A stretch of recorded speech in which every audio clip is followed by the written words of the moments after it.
বন্ধুসকল, মোৰ YouTube channel stock ফৰাৰলৈ স্বাগতম জনাইছোঁ।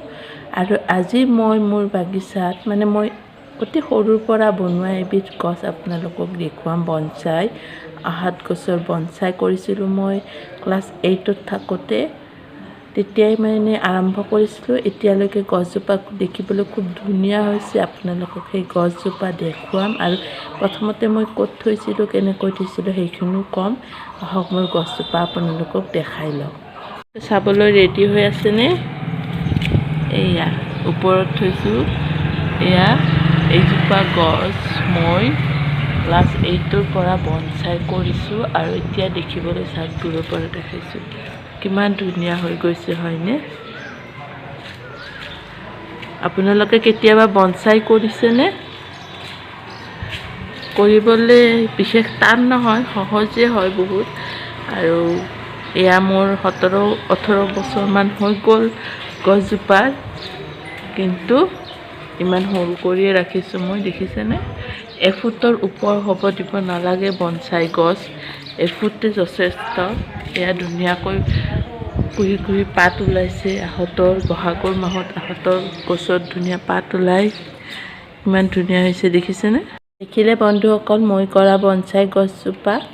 প্ৰথমতে মই যেতিয়া সৰু আছিলোঁ, তেতিয়া মই এবাৰ মামাহঁতৰ ঘৰত মামাই কৰা দেখিছিলোঁ। মামাই এটা সৰু পাত্ৰত কৰি থৈছিলে। তাকে দেখি আহি মই ওচৰতে আমাৰ ফিল্ডতে পোৱা এটা পুলি লৈ আহিলোঁ আৰু এটা কৰকা, নাৰিকলৰ কৰকা যে, তাতে মই ৰুই থৈছিলোঁ প্ৰথম। তাৰপিছত এনেকৈ এমাহৰ মূৰে মূৰে মই কি কৰোঁ, উলিয়াওঁ আৰু শিপাটো কাটি দিওঁ অলপ আৰু আগ বাঢ়ি থাকে নহয়, আগখিনি কাটি দিওঁ। এনেকৈ কেইবছৰমান কৰাৰ পিছত মই এটা কাটা, য'ত দৈ বনাই যে, সেনেকুৱা কাটা এটা থৈছিলোঁ। তাৰপিছত সেই কাটাটোতো কেইদিনমান তেনেকুৱা কৰিলোঁ, উলিয়াই কাটোঁ আৰু এনেকৈ আগ চাগ গড় চব কাটি দিওঁ আৰু নতুন মাটি ভৰাই দিওঁ, অলপ সাৰুৱা মাটি। তাৰপিছত এনেকৈ গ'ল।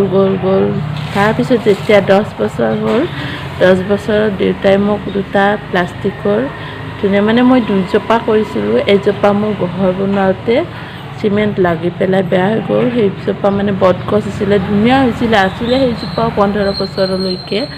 তাৰপিছত যেতিয়া গোটেই চিমেণ্ট হ'ল, সেইজোপা বেয়া হৈ গ'ল, কিন্তু এইজোপা ধুনীয়া হৈ আছিলে। আৰু যেতিয়া 10 বছৰ হৈছিলে, দেউতাই দুটা প্লাষ্টিকৰ অকণমান মিডিয়াম চাইজৰ টাব মোক গিফ্ট দিছিলে। মোক নহয়, আহঁত আৰু 2জোপা গিফ্ট দিছিলে। আৰু এতিয়া বৰ্তমান সেই টাবতে আছে। মই এতিয়া মাহৰ মূৰে নহয়, 6 মাহৰ মূৰত নতুবা এবছৰৰ মূৰত হ'লেও মই মাটিবোৰ উলিয়াই শিপা আৰু আগ কাটি দিওঁ আৰু পাতবোৰ এনেকৈ কিবা ৰছী শিলেদি বান্ধি থওঁ। কেতিয়াবা দেখাই দিম যেতিয়া মই কৰোঁ।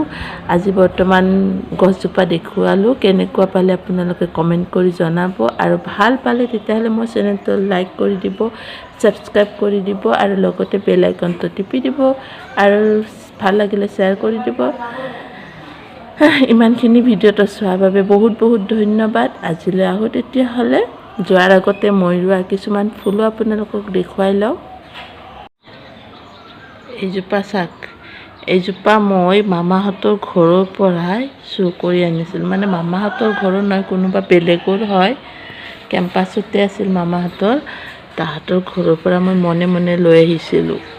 আহি মই ইয়াতে ৰুই দিছিলোঁ বস্তা এখনত প্লাষ্টিকৰ, ধুনীয়াকৈ ৰৈ গৈছিলে। এতিয়া মই ইয়াৰ পৰা আগবোৰ কাটি বেলেগ জেগাত ৰুইছোঁ। বহুকেইবিধ হৈছে আৰু এইবিলাক এই গোলাপৰ ফুলি উঠাৰ পিছত গোলাপৰ আগবোৰ মই এনেকৈ থৈ দিওঁ, আৰু থৈ দিওঁতে ধুনীয়া পোখা হয়, ধুনীয়াকৈ গোলাপবোৰ ৰৈ যায় আৰু পিছত এডাল ডাঙৰ গছত পৰিণত হয়। আৰু এইটো নেমুৰ পুলি, এইটো মই কি কৰিছোঁ, আমাৰ ওচৰৰ মানুহ ঘৰৰ এডাল গোল নেমু আছে লাগা, সেই নেমুৰ আগ আনি মই এনেই থৈ দিছিলোঁ বুজি, ধুনীয়াকৈ পোখা হৈছে, দেখিছেনে কিমান ধুনীয়াকৈ?